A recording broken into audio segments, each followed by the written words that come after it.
Since the onset of the global health crisis last year, the U.S. economy has been on a bumpy road. But the truth is that the economic problems faced by our country are nothing new. The health crisis just accelerated the impending decay of many of our institutions, industries, and businesses. And once that free fall began, some of us already knew there would be no turning back. We will never come back to normal. That's why, in 2021, our problems are only getting worse, and our ongoing crises show no sign of stopping. Most Americans are just realizing the depth of the impact the past 18 months had on our lives, and how everything will be different from now on. As we start to crawl our way out from the health crisis, we're just beginning to see the damage and imbalances caused by it. Of course, our leaders were the ones making decisions for us. Many of those decisions were actually not beneficial to our society. They were responsible for millions of bankruptcies, layoffs, and also for intensifying our economic woes while downgrading our living standards in that process. It's safe to say that our politicians and policymakers have failed us, and they have put us on a path of prolonged economic suffering.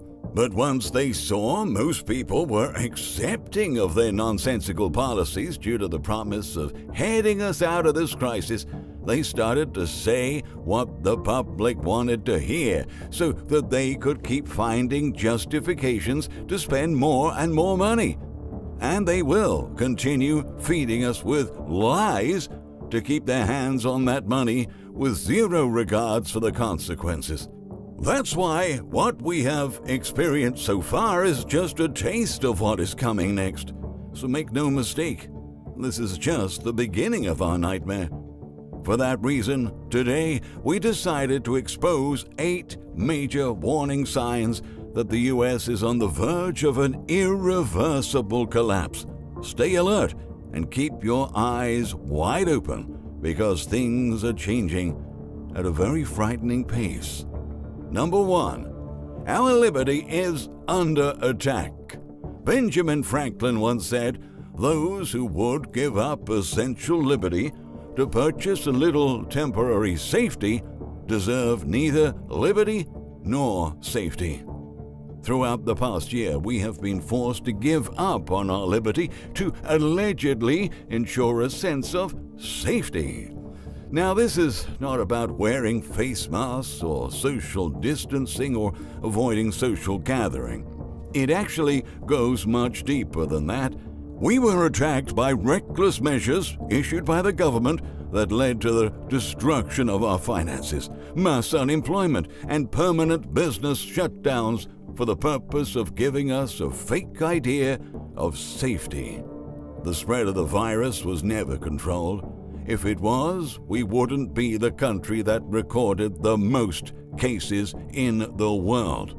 So we locked down our economy over and over again for nothing, really. Then after a massive wave of layoffs pushed unemployment levels through the roof, government stimulus measures not only failed in providing a safety net for millions of Americans, but also created severe imbalances in the financial market and the economy. We have never been safe. They have never been worried about our safety. They enabled the bankruptcy of hundreds of thousands of small businesses in favor of big business. They led our workers in deep economic despair just to hand even higher profits to wealthy investors. And now that our population is absolutely exhausted, our collective sense of liberty has been weakened, and we're in danger of losing it entirely. Number 2, the wildest government spending binge in history. The biggest factor that will likely trigger the total collapse of our economy is our colossal debt resultant from reckless government spending. In one single year, our national debt has climbed to almost $30 trillion. And ever since the federal government and the Federal Reserve realized they could just print, borrow, and spend more and more money without the disapproval from the public, they have gone on a wild spending binge that simply won't end. Another spending plan is already underway, while the Fed just purchased billions in bonds. At first, they were saying this money was needed to, quote, help, unquote, people and businesses to make it through the ravaging recession we faced. But now that they have created steep imbalances in the financial market, they have to come up with higher doses of liquidity to inject into the system. Otherwise, it will completely fall apart. However, at some point, it will be just impossible to keep using artificial money to solve our problems. The government is arguing that because people are spending more, the economy is recovering, but that is far, far, far from the truth. We're witnessing a temporary surge in consumer demand that will soon be eclipsed by an inflationary spike of unprecedented proportions. We are at risk of facing the worst financial crisis and economic depression the world has ever seen. And the more our leaders choose to ignore the risks, the closer we get to the financial abyss. Number 3. Runaway inflation.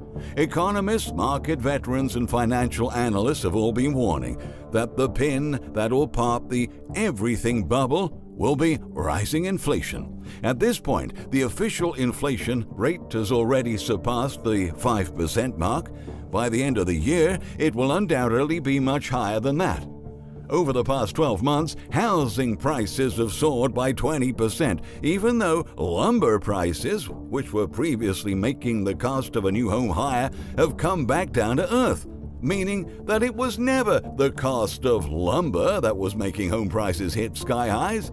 Food prices, rent, fuel, everything is facing sharp price hikes, and this is because of inflation and the countless price bubbles caused by the current monetary policies. Now, the 3 key markets that glue the financial world together are about to face a simultaneous crash. And that will occur because inflation levels are spiraling out of control, and policymakers will have to tamper with the effects of rampant inflation by raising the interest rates they have suppressed for over a year. Bond, housing, and stock markets are all on the verge of a brutal crash. And when that finally happens, we will see devastating losses and a financial crisis that will make the 2008 crash look like a Sunday picnic. Number 4. Main Street has lost its strength. We've lost hundreds of thousands of small businesses over the past year. Mom and pop businesses used to be the very foundation of our economy. And with many of them, so many gone, we've become increasingly reliant on big business. Huge corporations have largely been benefiting by the Fed's monetary policies, and they've been increasingly resilient during the recession. However, something that we learned the hard way is how these companies are susceptible to supply chain disruptions, since they outsource their production to other countries and are dependent on exports to make a profit.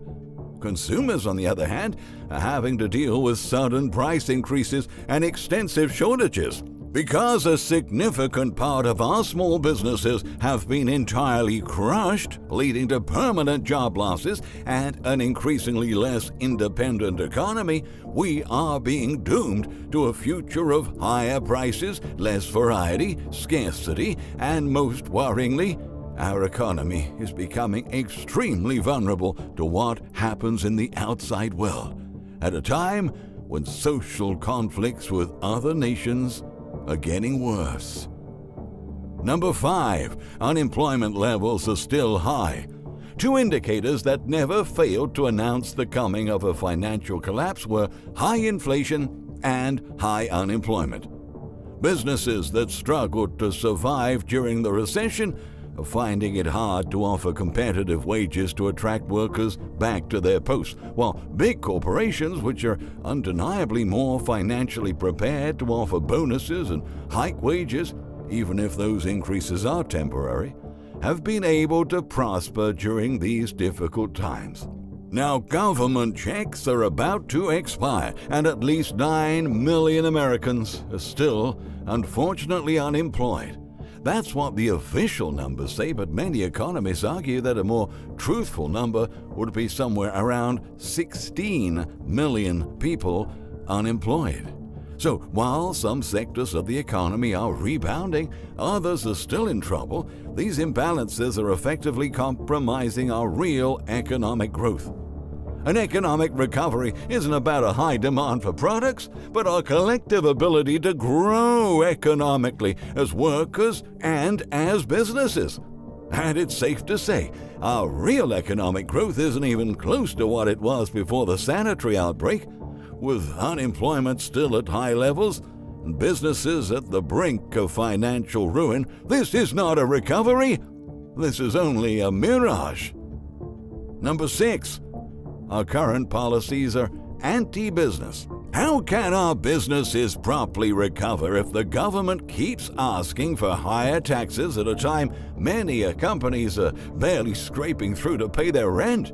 The new administration has some really high expectations for this economic comeback. That, or they are actively trying to make businesses fail.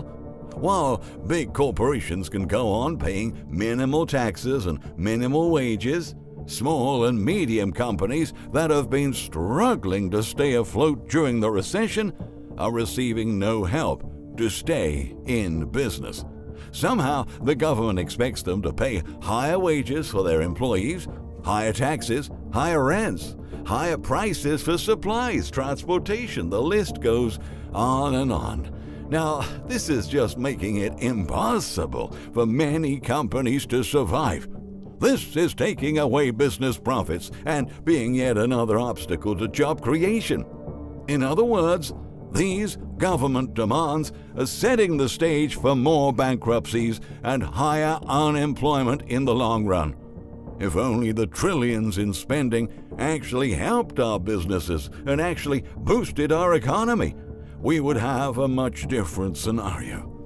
But at this point, you have probably already realized this is not on their actual agenda. Number 7. Our national debt is soaring. For decades, economists have been alerting to the fact that our national debt was becoming unsustainable, and that was way before we hit the $28 trillion mark. Now that we are on the way to go over the $30 trillion mark, and we have been exporting our debt overseas like never before, our economy is stepping on seriously shaky ground. The only thing holding this nation up is the fact that the US dollar is still the world's reserve currency. But that status is being threatened by the pace of government spending. Simply put, our government is making our money increasingly worthless. And when the rest of the world starts to realize that and massively dump their dollar reserves, we will find ourselves in the middle of a catastrophic debt crisis that will mark the beginning of the end. Number 8. The corporate media is hiding the truth. When we don't know what is truly happening, we can't prepare for what is coming, and that's exactly what they want. An uninformed, unprepared, and frightened population is easier to rule. If the population was aware of the crimes committed by those who we call leaders, the world wouldn't be the same. If Americans knew what our government is doing to our currency, if they knew how inflation is about to explode and how our lives will be affected by it, if they were truly aware of the risks we're facing as a nation, this collective numbness would quickly evolve into rage, and we would turn this country upside down. The media is making so many believe that everything will be fine and telling them not to worry about the looming chaos, while in the dark, our people are bound to be pushed over the edge and be left with nothing but desperation. That's why we urge you to keep informed and spread the message. Global events are rapidly spiraling out of control. Our country is on the line. Painful times are ahead, but if you get ready in advance, you won't go down as the nation collapses. Stay alert.